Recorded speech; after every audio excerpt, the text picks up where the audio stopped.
Hello and welcome to the channel where we are very grave about reading.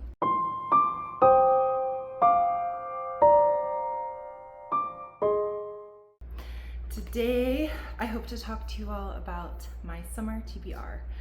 It is quite ambitious to say the least. I will be moving to Cambridge, England at the end of this summer, so I am trying to read as many books from my physical TBR as I have so I don't feel as bad packing them, and that's what I have here for you today. So let's go ahead and get started. I've already started this one. It is To Paradise by Hanya Yanagihara, famously known for A Little Life.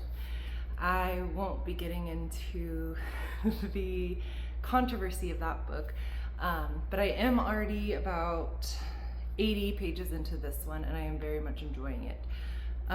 It takes place in 3 different time periods, 1893, 1993, and 2093.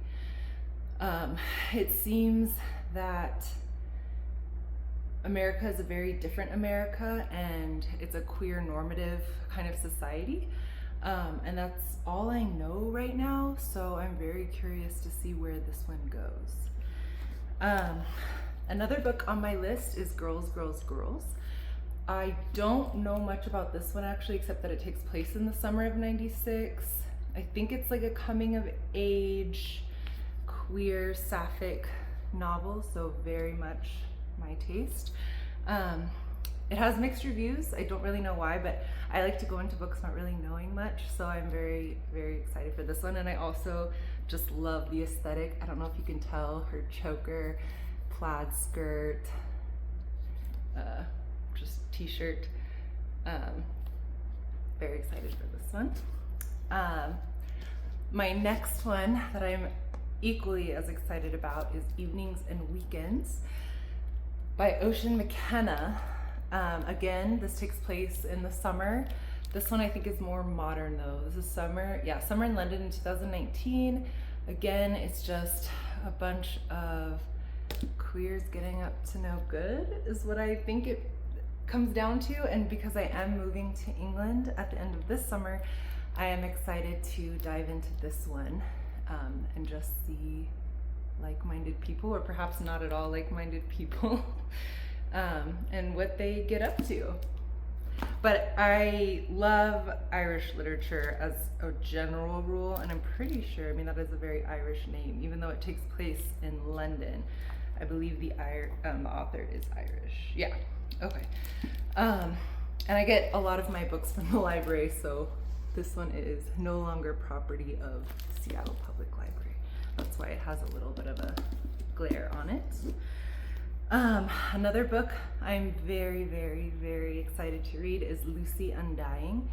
Look at this cover. I am just obsessed. This is the UK cover. I just love the aesthetic of this one. This, I believe, is a Dracula retelling. Lucy, well, not his first victim, but the first victim in the narrative of the original.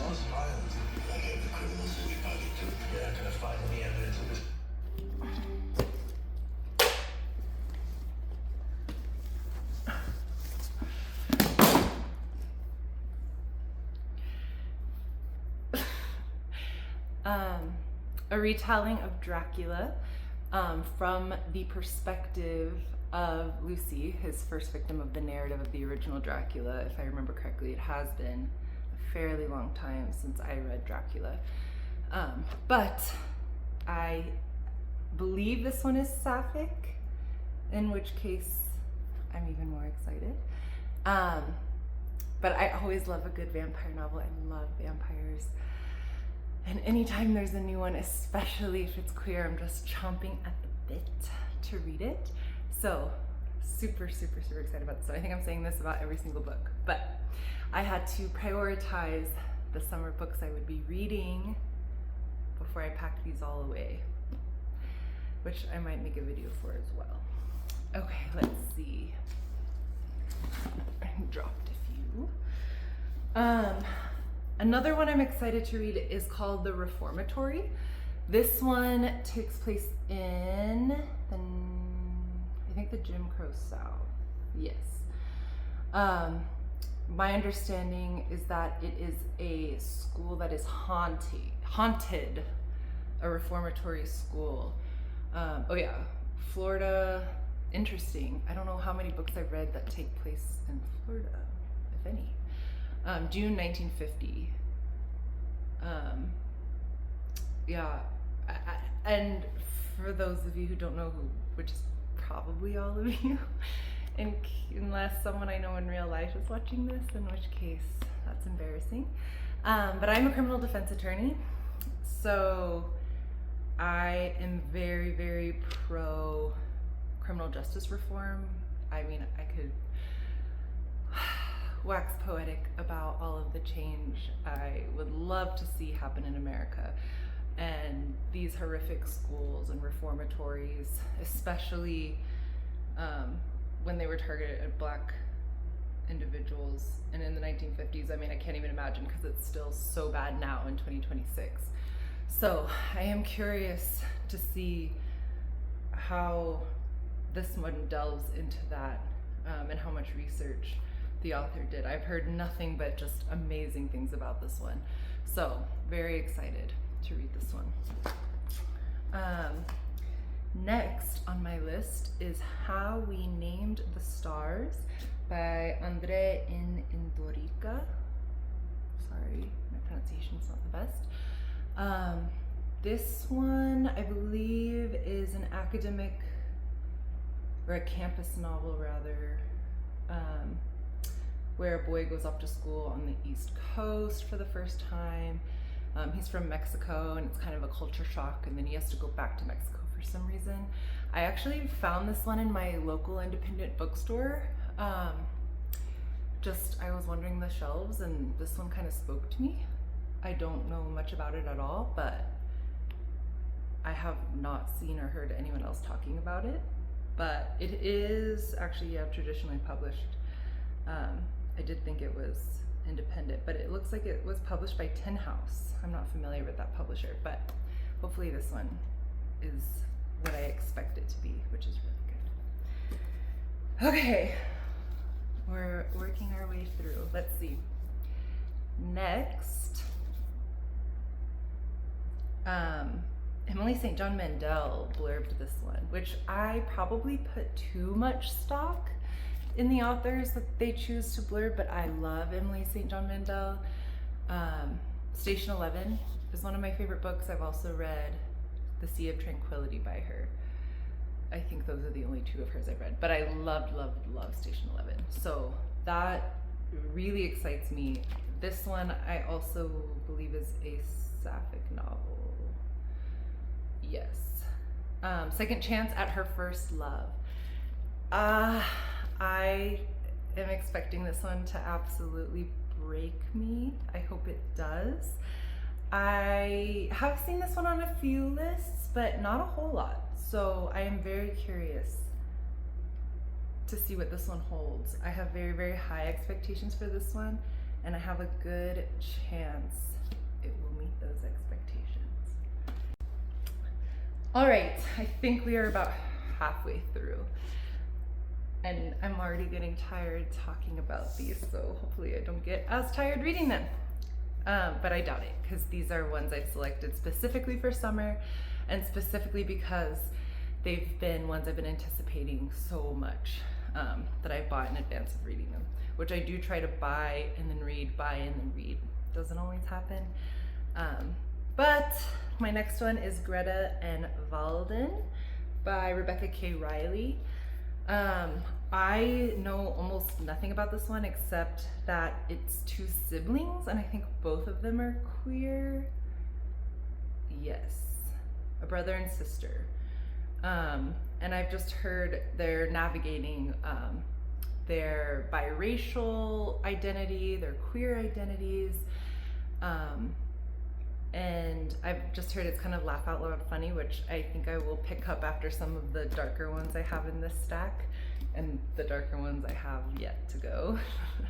And I know this one's also blurb by Julia Armfield, whom I've read, not Private Rights, I read Our Wives Under the Sea, which I didn't actually enjoy as much as I thought I was going to. I might give that one another chance. I DNF'd it actually. But not because I didn't like it, but because I don't think I was in the right headspace for it at the time. But I did enjoy her writing enough to where if it's her blurb on the cover of this, that intrigues me. Next, I have a classic, Queer by William S. Burroughs. I was an English major in undergrad, and we did a whole section on the beatniks. William S. Burroughs was one of them. I also really enjoyed the movie Kill Your Darlings, starring Daniel Radcliffe and I don't remember his name, but he's in like Lava Girl and something. Anyway, it was about the beatniks at Columbia. William S. Burroughs, I believe, went to Harvard in that time. But I think it's semi-autobiographical. It was written in the 50s, but it wasn't published until the 80s. And it is set in Mexico City, and as I currently live in El Paso and have been to Mexico City, that is a setting I'm very interested by, and I'm interested to see what is contained within this that would have been abhorrent to a 1950s audience. I don't really have to imagine all that much, but I'm curious, because another book I read like this recently was Maurice, that was written in the 30s, maybe the 1910s, by Forrester, but it wasn't published until the 70s or 80s. So I've been trying to pick up as many of these as I can find. And this one also takes place in the summer, so do we see a kind of theme happening here? All right, next. Almost Life by Kieran Millwood Hargrave. I read The Mercies by her, actually I think it's right there, pretty recently, and I loved it. I loved it. It's historical fiction set in the 1400s, I want to say, in a Nordic country, and it was regarding the witch trials and a kind of sapphic love story that ends, not to give anything away, it's not a romance, I'll say that. But I loved her writing. I absolutely loved her writing. And this is a contemporary novel that she just came out with. Well, contemporary-ish, 1978. Another sapphic story. So I am dying to dip into this one. Also Douglas Stewart blurbed this one, and I love Douglas Stewart. In fact, his book is next. I've read everything he's written so far except this book. So the fact that he's blurbed on this one really excites me. She's from Oxford, so that is another exciting element to this, as I'm about to move to Cambridge, which is very similar, or very close, I should say. Small town life in England. So this one I might start with just because it seems the most apropos for the moment of my life. So yes, next is John of John. And even Oprah put her sticker on this. And I have to say, of all of the obnoxious stickers, I appreciate Oprah's the most because she at least tries to match the color scheme of the book, whereas Jenna, my least favorite, is that giant purple one. Reese is the yellow one. Oprah at least tries, even though it would be so nice if we could peel those off. And I have to say, I feel like her book club, for the most part, I think they pick pretty good books.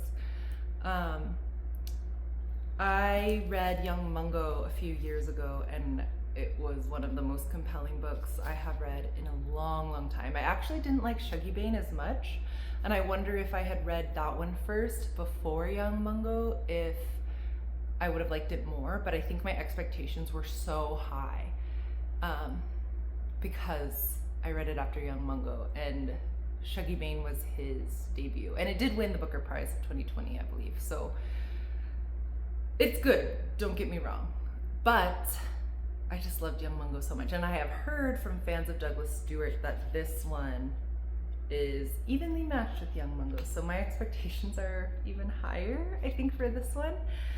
And I hope I'm not disappointed. I really don't think I will be. I don't think this one takes place in summer. But it's just, I've been waiting for this to come out forever. So I'm dying to read this one. For those who don't know Douglas Stewart, he is a Scottish writer. He writes mainly stories that take place in the 80s and 90s in Glasgow, in the tenements. I think a lot of it is drawn from his own life and his upbringing and the time when he was a child growing up very poor in Scotland. I do not know if that is true of this one. I have a feeling it is, but I guess we will see. Next is another favorite author of mine, even though I've only read one of her books so far. I already know I'm going to just love every single one, and that's Emily Austen's Interesting Facts About Space. I read her debut novel, Everyone in This Room Will Someday Be Dead, or will someday die, will someday be dead. I devoured it. I inhaled it on the plane to visit my brother a few months ago. I missed the snacks, I missed the drinks, just so that I could read this book. I could not look up, not this one. Everyone in This Room Will Someday Be Dead. Laugh out loud funny. I never laugh at any kind of media pretty much ever, unless it's just like a very dark, twisted humor, I guess. But that book, I was actually laughing out loud to the point where my seatmate asked me what I was reading, because I did keep actually laughing out loud. Usually if I laugh at something funny, I'm like, you know how it goes. So this will be another one I pick up as a palate cleanser to break up kind of the darker themed books I have going in here. And another one is another classic, Dancer from the Dance. This one takes place in summer, again, 1970s New York. I think it takes place on Fire Island, and it's just kind of like a gay classic love story is my understanding of what this is. I know Andrew Holleran is a very renowned queer writer. Even though I have not read any of his books, I have heard about almost all of them, looking at the titles. So this one has been on my list for a very, very long time. I actually got it as part of a book club that I'm in. I got sent this cover, and I love these basic, just kind of title and a simple picture. I think these are my favorite kinds of book covers. So this one to me is so aesthetically pleasing. I just kind of want to pick it up. And I don't like sitting by the pool or sitting outside, but this cover makes me want to. So yes, this is another one I don't know much about. Another one that I actually started, and I got 50 pages in, so I'm a good ways into this one. And I didn't pause it because I wasn't enjoying it. I just was trying to finish some books for a challenge that I was doing for May and a book club that I'm in. So now that June has officially started, I am going to pick this one back up. It is about two young girls in high school. It's a coming of age novel, sapphic, in which they play on the same basketball team in high school, and I think they're just kind of discovering their sexualities, coming into their own. I've heard it compared to one of my other favorite novels, These Violent Delights by Micah Nemrever, in just the terms of the obsession that is felt between the two characters. And I love the themes of obsession in literature, not in real life, in literature. I just love it. And so I'm very, I've said excited so many times, I don't want to use that word again, but I didn't script this video, so we're just going excited again to read or to get back into this book. It's not very long, actually. It's a little over 250 pages, so I only have 200 pages left. This might be the first one I finish in June. And then my last book on my TBR is another sapphic book called Mrs. S by Kay Patrick. This one, again, because I like to just stay in the dark about all the books I'm reading, I don't know much about, except that it takes place at an English boarding school. And I think in the summer following the first year of the students' time, because I think it's I don't want to misspeak, I'm not actually 100% sure, but Sarah Winman blurbed this one, and one of my favorite books, 10 Men, she wrote, and Still Life by her is on my TBR. I have not yet read that one, but that excites me for this one. And I have heard really mixed things about this one, but I have seen it on a lot of lists of people whose book tastes I think really compare to mine. So again, pretty high expectations for this one. So that has been my summer TBR. I will check back in to see how many of these I actually get to. I'm going to be very, very busy packing and moving and figuring out a new life over in Cambridge, England. So we'll see if I can actually get to those. But thank you so much for watching. Rest in peace and good night.